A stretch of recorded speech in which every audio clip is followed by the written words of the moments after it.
River of Despair from The Binding of Isaac Repentance is the best track in the entire game.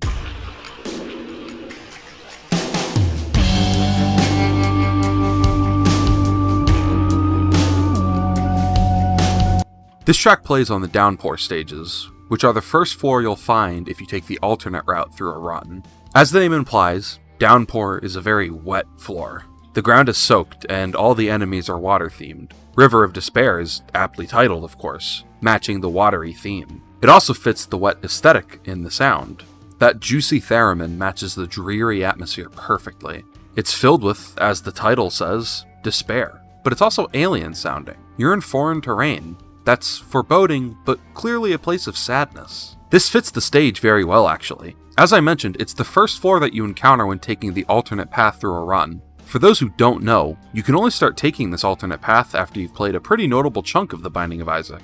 So you aren't going to be seeing this floor until you spent a long time on a save. And to be greeted with this entirely new route through a game you've probably spent dozens of hours on at this point, it's fittingly alien feeling, all accompanied by this emotional song. Furthermore, the alternate route ends with the fight against Mother, which is admittedly like the fourth different manifestation of Isaac's mom that you fight, but this one is a little different. This iteration of Mom is a corpse. She's already dead, and is this hulking behemoth of flesh and bone, and a fittingly tough encounter. I would say she's one of the more tonally grotesque fights, as far as the metaphorical implications of her fight goes. This fits the despair enriched in the River of Despair.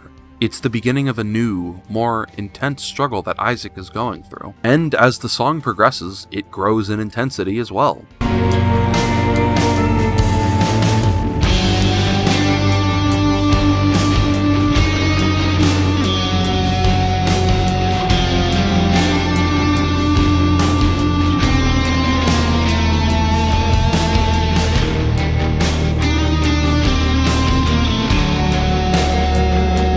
Because while the downpour is the start of maybe a more emotionally rich route, it's also the start of a more dangerous route. The average difficulty of these alternate floors is definitely much higher than those of the base floors.